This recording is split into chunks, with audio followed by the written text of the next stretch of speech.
Troubleshooting spoofing security features. I never realized until that title slide just how silly of a word spoof is. Nonetheless, we are here to talk about the security mechanisms that can prevent somebody from pulling off a man-in-the-middle attack or sabotaging your network communications in some way. One of those is DHCP snooping. I just had this happen last week. A customer had somebody plug in a thing, we don't know what it was, on the network that handed out 192.168 addresses. It's always 192.168 addresses because it's home devices usually. Taking devices offline as they received IP addresses not on their subnet. That could be, I'll just say, a non-malicious version of DHCP causing all kinds of chaos on the network, but there are people that can introduce DHCP servers that can pull off man-in-the-middle attacks. The way it works is essentially they go in, bring up a DHCP server that hands out IP addresses from the same subnet that all these devices are on, so nobody knows the difference, but it sets itself, meaning let's just say this guy is .68 on the subnet. It'll hand that out as the default gateway for these devices, so when they try to go on the internet, they send their traffic to this guy. He pulls off a little routing table magic, routes the traffic through, and now he is a man in the middle, able to intercept and see all the communication that's happening between this host and whatever they're trying to get to off the subnet, right? That's evil. So what we can use is DHCP snooping, which allows you to designate the trusted interfaces, meaning the interfaces on your switch, which is represented by this line, that are allowed to send DHCP replies. Make sure I say that correctly. Replies. Anything can send a DHCP request saying, hey, I need an IP address, but only DHCP servers that are trusted will be able to send a reply and say, here's your IP address. So if you have that rogue DHCP server that is handing out evil IP addresses and it comes in an untrusted interface, bam, the switch disables it. The cool thing about DHCP snooping is many other anti-spoofing mechanisms piggyback right on top of it. See, when you enable DHCP snooping, this guy begins to watch all the DHCP requests and replies. So this guy sends a request. He says, oh, your IP address is going to be 10.1.53.2, right? The switch sees that request reply and makes a little table. It goes, okay, fast Ethernet 0/10. Why do I keep saying 0? 1/10 has the MAC address of this and has the IP address of 10.1.53.2, right? So if this guy ever changes his IP address and you enable this source guard feature, let's say he says, well, I know I got 2, but I'm going to statically assign myself .1 or .10 or anything but what this thing has in its DHCP snooping table, it goes, burnt, sorry. That source IP address does not match what I saw the DHCP server give you.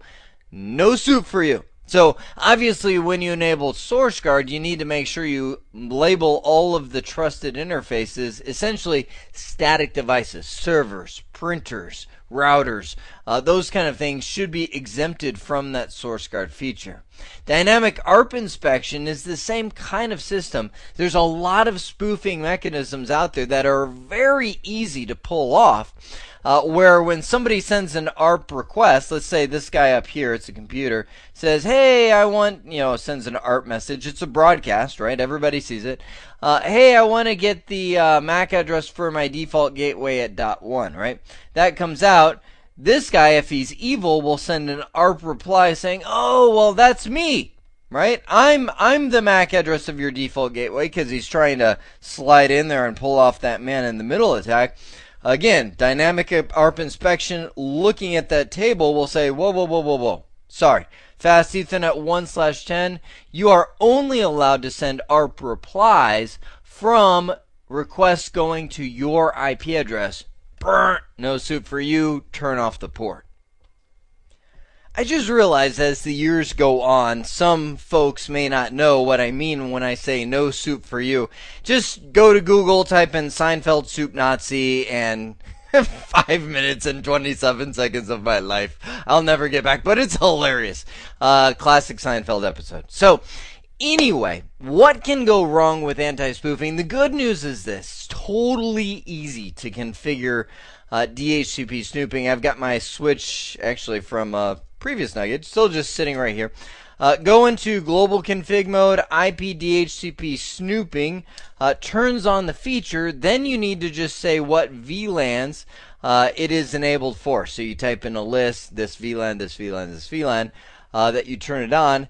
Then you go into the interfaces that connect to your, let's go 2/0/ I'll just say 15. Connect to your DHCP server or trunk ports where the reply might go. And that's you can see one of the number one troubleshooting things is you forget to label trust on a trunk port or on the DHCP server. But you go in there and you say, okay, well, this is where my DHCP server attaches to. So IP DHCP snooping trust. And this is the trusted interface. Again, piece of cake. Then, if you want to add the other features on top of that, this, by the way, just behind the scenes totally builds the MAC address to IP address mapping. All of that's done automatically. You want to enable the other features, you do things like IP verify source, and we hit enter. You know, that turns on the source guard so that it's able to verify the source IP address. Again, very, very simple configuration to do. How can this go wrong? So primarily misconfiguration, like you mistrust on a trunk. Like let's say we've got a switch and your DHCP servers right here. Well, that reply is going to travel up through trunk ports to other switches, and that's bad. I mean, good, because you got to have it. But if you forget to label trust, then the whole inner switch link gets disabled because DHCP snooping thinks there's some kind of vulnerability. Actually, doesn't get disabled there. The reply will go right here. Wait a sec. Hey, it's going right there. Right here. That's where it gets disabled, because it sees the reply coming in this untrusted interface. So make sure that it gets enabled there. Same thing with ARP inspection. You need to make sure that you miss the trust on the trunk, or you enable this feature globally. It's one of those things that you have to turn on from the global perspective, and you can see how easy it is. You're going through and saying, okay, DHCP snooping VLAN but you forget to type the DHCP snooping base command and just press enter to turn the feature on. Once you've got this thing running and you've got DHCP, I should mention this one too. Tech-savvy users moving devices can cause things to get disabled. So let's just say that we have a user connected right here that decides, because he's tech-savvy, to statically assign his IP address.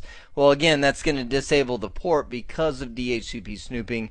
Or maybe you move a printer, and tell me you haven't done this. You'll be sitting in the IT room, patch panels like this. You've got no interfaces, or one's like crammed in there, and you're like, oh, let me just move this guy over here so I get a free port right on this section. And that happens to be a printer that's statically assigned. That was a trusted port. As soon as you move it over there, that static printer now disables the interface because it's not part of the DHCP snooping table. So moving ports around causes all kinds of issues with this.